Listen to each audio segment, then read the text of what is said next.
Hello everyone, welcome to our Thursday night Facebook Live. You know what we're here to do. We are here to talk all about your gut and the bad bacteria that are keeping your gut angry. I love doing this kind of talk and really diving deep, and tonight I plan to dive extra deep for you guys because what I find happens so often is people say to me they just don't understand what's going on. Like, why is that happening? Right? Why is my gut so angry? Why am I gassy and bloated? Why am I either waiting to poop constantly or can't seem to get myself to stop having all these runny poops? And so tonight I really want you to understand that there's a lot bigger of a picture. There's a big picture going on here, but typically we get caught in this blaming the food or thinking it's the food. And what I want to show you tonight is it's really not the food. There is so much more going on when it comes to your gut. And so tonight we're going to show you some of the types of bad bacteria that are actually making your gut react to food or appear to react to food. And so while it might feel like you need to keep removing foods to fix the problem, the actual answer lies in getting rid of these bad bacteria that have your gut struggling to break down the foods. Is this making sense to everyone? So again, I know that when you eat and you're like, I'm bloating, must be the food, I'm going to eliminate it. That tends to feel like that seems like the best logical answer, but what's likely happening is you have eliminated several foods, hoping, crossing fingers and toes that it is going to fix your problems, and then when it doesn't, you start to eliminate more and more and more, and eventually you're running out of foods to eat. And it's gotten to the point where it feels like, you know, you're sensitive or allergic to just about everything. And we're not talking about Big Mac burgers here. We're talking about good whole foods like nuts and seeds and garlic and onions and bananas and spinach and all of these random healthy foods. And it's making you feel so frustrated. Am I right? Is anyone feeling this way? Let me know in the comments if this has ever been something that you've been experiencing, because I want you to have a better understanding of these bad bacteria so that you don't have to keep eliminating foods out of frustration, and that you can finally start like eating foods again. Just imagine being able to enjoy the foods that you're eating, being able to go out with friends and family and eat what you want without having to worry where the toilet is, or if you're not going to poop for the next week, or if you're going to have to like discreetly undo your top button. I remember when my gut was a hot mess, I used to wear baggy clothes only, right? Baggy tops, so that I could undo the top button, walk out of the restaurant, and no one would even know. And then it got to the point where even that didn't do the trick. I had to wear like yoga pants, stretchy pants all the time so that there was some give, right? Is anyone else experiencing this? Okay, Karen's saying, yep, onions and green peppers, for sure. So guys, I just hope that there is some piece of you that believes still that it is possible for you to not only fix your gut, but be able to like eat foods again, right? Because it's really not any way to live fearing food, right? Fearing whole foods. And so there's no quality of life there. But also, eventually, what is going to start to happen is it's going to create anxiety and emotional trauma for you, to the point where you're going to struggle to trust your body's ability to go out into the world and function. And I don't want that for you. So let's just jump right in. We're going to dive deep tonight. And I know the questions you guys are going to ask me, but if you've got more, obviously drop them like it's hot in the comments.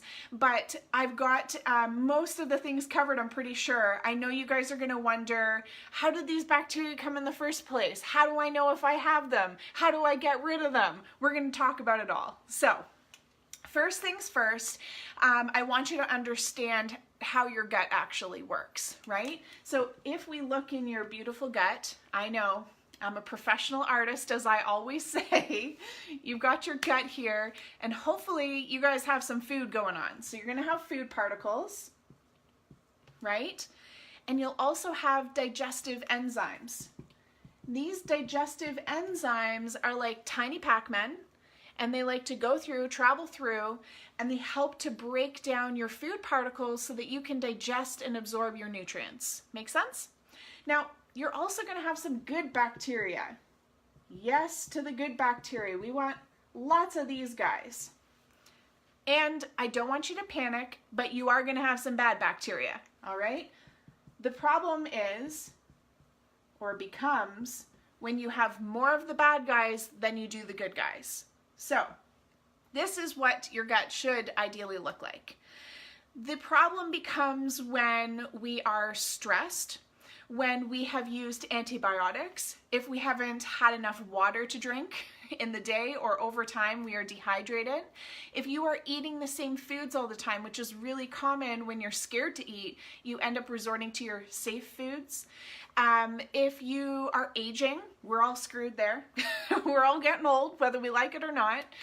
Environmental toxins, travel, these are all general things that are like wear and tear on our gut.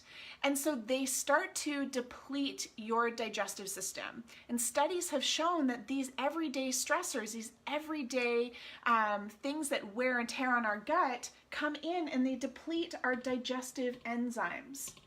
Now, as I said, those enzymes help to break down foods, but they also help to keep the gut acidic to keep bad bacteria out. So you see where we're heading here, right? There's a problem now, because now our foods aren't being broken down properly, and part of our defense system for keeping bad bacteria is down. So that's a problem. But it doesn't just stop there, because the other piece to this picture is studies have also shown that all of that wear and tear on our gut will deplete our good bacteria as well. Now, these good bacteria, they play a lot of different roles in the gut. Everything from keeping you happy, supporting your serotonin production, which is your happy hormone. They help to support your immune system. They help to actually break down and digest foods, and they're like bouncers at the door, helping to keep the bad guys out. So we've got a pretty big problem going on here, because now we've gotten to the point where like the doors are wide open. We have no defense system to keep bad bacteria out, and yet we're still eating. And what these bad bacteria see is like a warm, cozy place where they can go and live and be fed rent-free. And so they start to take over and repopulate. So this is one of the reasons why these bad bacteria are coming in. Now, you might be wondering at this point, like, okay, Alyssa, this isn't looking good. What are the bad bacteria? Let's really dive into that. So first things first, one of the most common bacteria that we see is present when there is imbalances happening in the gut is Candida. There's many different terms for Candida. The most common one is Candida, but it can be known as Candida albicans or Candidiasis albicans. It's also known as oral thrush, so doctors recognize it as oral thrush. When it gets to a point where it is identified as thrush or oral thrush, we're in deep trouble. You're loaded with it, okay? So Candida albicans or Candida or Candidiasis, whatever you want to call it, this is a yeast overgrowth. And this yeast overgrowth can affect anything from your mouth to your bum. All right, it can affect the whole digestive tract. And it's not just affecting your digestive system, because when Candida is present, you can have a whole host, like a whole whack of different symptoms. And so there's a good chance, I'm going to list them all out, don't you worry, but there's a very good chance that I'm going to list them and you're going to be like, check, check, check, check, check, check. And if that's the case, please don't be surprised, because most people have an overgrowth of Candida. Why? Well, to begin with, we all have some amount of Candida in the body. Remember? We all have some amount of bad bacteria. And Candida isn't the devil. Candida actually does help with digestion. The problem becomes when it's overgrown. And so when we have all of those stressors over a lifetime, it's like wear and tear on your car, but we've never done any maintenance on our gut. It's like saying, oh, I'm just never going to do an oil change on my car. Eventually, it's going to cause a big problem. And eventually, you're going to need an engine rebuild. And so that's why most people get to the spot where their symptoms have gotten so out of control, they're listening once their body is like, I need an engine rebuild. And we really only start to recognize there's a problem when it's affecting our quality of life. So let's talk through all of the different symptoms that can really come from Candida. Obviously, digestive symptoms are one of those things. So gas, bloating, diarrhea, constipation. Super common. When Candida is present, you're going to be experiencing those symptoms. But it goes way beyond that as well. So we talked a little bit about oral thrush. So I want you all, after this Facebook Live, to run into the bathroom, stick out your tongue, and if your tongue is coated in white, there's a very good chance that you have an overgrowth of Candida. Okay, so stick out that tongue. If it is coated in white, that is a sign that there's an overgrowth of yeast happening in the body. Now, with that, we think of yeast commonly, we think it just affects women. It doesn't just affect women. And we think that because we hear of like vaginal yeast infections. Well, yes, that is a sign that there's Candida, but it's not just affecting your vagina, ladies. It's affecting your whole damn body, right? And men, you don't need a vagina to have a yeast overgrowth. It can affect anywhere from the mouth to the bum. So it can come up as a vaginal yeast infection, any sort of UTIs, itchy eyes, nose, ears, bum. In severe cases, women and even men in armpits or underneath the breasts, if you're actually seeing yeast or if there's rashing happening, that's another sign. Any sort of skin issue like acne, rosacea, eczema, psoriasis, these are also signs that there's very likely a yeast overgrowth happening. Hormone imbalances, especially when we're talking about acne, PCOS, endometriosis, we've got to talk about the gut, and Candida is often at play. Joint pain, what else we got here? Oh yeah, toenail fungus. That's not an external thing, guys. I see so many people that try to like put lotions and potions on top of their nail. If you've got toenail fungus or any sort of fungus really, that is a Candida problem happening within the gut and within the entire body. So Candida is so common. It runs rampant everywhere, and yet we haven't really had a lot of conversation about it. A lot of people don't know about it. So that is one really big one. Now, Debbie's saying, yes, I have it underneath my breasts. Good thing we're fixing your gut, Debbie, because we are going to nip that very quick. So absolutely, that is a sign, and super common. Like, you are not alone in that. A lot of the times we experience symptoms that feel completely unrelated to the gut. We don't often think of even like, what's it called, dandruff or a dry scalp or dry skin. We don't think like, oh, that must be my gut and that Candida overgrowth, right? That never crosses our mind. We've never been taught that. So that's why I want you guys to understand what's happening here. And no amount of eliminating foods, restrictive diets is going to fix that. And I'm going to touch on this more later. No amount of, boxes of cleanses are even going to fix this. So let's keep going. I want to talk more about these other types of bacteria. Now, guys, there are tons of bacteria out there, most of which don't even sound like they're English, but I'm going to cover the most popular ones tonight, and the ones that you have probably heard of, or you've been doing a little bit of research, aka Google, and you're hearing about these things, but you're not sure how to get it tested and all that sort of stuff.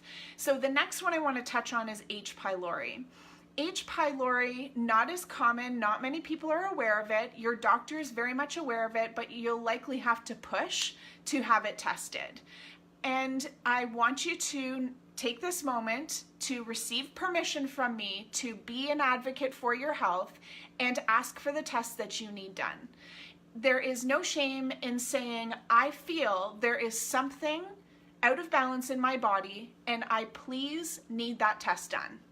Right? So H. pylori, if you are experiencing any sort of pain in your stomach or burning pain in your stomach that is often worse when you have no food in your stomach, that is a really common sign that H. pylori could be a factor. Now, there's other symptoms as well, like nausea, weight loss, and of course, constipation, diarrhea, bloating. These are also symptoms. But the one really common thing that I want you to remember when you think of H. pylori is pain.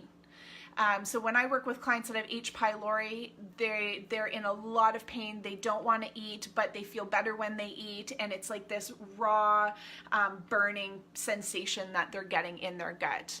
Margie's saying, yeah, I had that years ago. It's awful. Karen's saying, how cool, I can check so many things off my health list all at once. Yes, amazing. That's the most fascinating thing about the gut, is that your gut is connected to every part of your body. And so when people come to me and they're like, Alyssa, I have skin issues, I'm like, great, let's talk about your gut. Or they're like, Alyssa, I've got hormone issues. I'm like, great, let's talk about your gut. Because we have to start with the foundation of your body, which is your gut, so that we can declutter the symptoms. Because so many symptoms that are actually gut related seem very much unrelated to the gut. And if you're starting with trying to fix something with the skin and you're using things topically, or you're trying to take collagen, or things that are on the surface or very logically, or studies have even shown support skin health, we have to get to the why. Why is it that my body is reacting? So absolutely. So H. pylori even, or any of these bacteria for that matter, we very much have to apply that same theory, which is, why did they come in the first place? Well, we've talked through that, why they came in the first place. And so when it comes to fixing them, we have to fix the reason they came in the first place too. So H. pylori, a lot of people wonder, like, how do you get that tested? You need to go to your doctor. It's usually done through breath tests, but there are some other tests that can be done as well. It's worth ruling out. I'll just say that. I mean, it's absolutely worth ruling out. It's very easy. I'll say it's simple, maybe is a better word. It's very simple to correct. We had a client of ours, Jess, that worked with us. When Jess first came to see me, she had terrible H. pylori. She responded so well to the 4-step gut repair system. And in just 3 months, she ended up losing weight. Her bloating completely went away. The H. pylori was gone. And she started having 2 solid poops every single day. She was iron deficient. That really started to improve as we started to fix her gut, and her energy like skyrocketed. I was so proud of her, but it just really spoke to just how tremendous it is when we not only address the bad bacteria, but we fix the whole gut at the same time. So let's start to talk about another really common one, and this is a bit of a buzzword, we'll say, right now amongst the gut community. So if you are working with digestive issues, we have to talk about this next one, and it's called SIBO. So SIBO stands for small intestinal bacterial overgrowth. And if you have been diagnosed with IBS, or you suspect you have IBS, it's important to know that up to 70 to 80% of those that have IBS are suffering with SIBO. SIBO is a pain in the ass, right? Let's call it like it is. If you have SIBO and you're watching this, I'd love for you to chime in the comments. Let me know if you have SIBO, and let me know what your experience has been. SIBO, depending on the severity of it, can make you miserable. You will experience all of the general digestive woes that you get with IBS, but the thing with SIBO is it is an extremely, I'm going to say, strong bacteria, in that it actually makes it challenging for you to replenish those stomach acid and those digestive enzymes, right? Those enzymes that help to break down foods. So one of the things to keep in mind with SIBO is that I'm going to talk about the symptoms, but if you are finding that you are super persistent, you are following an actual complete gut repair system, not Googling and guessing what you should be doing, but you are following an actual complete gut repair system, you are persistent and things are not improving, then that is usually a really good sign that SIBO is present, and that that you need to go into a weeding period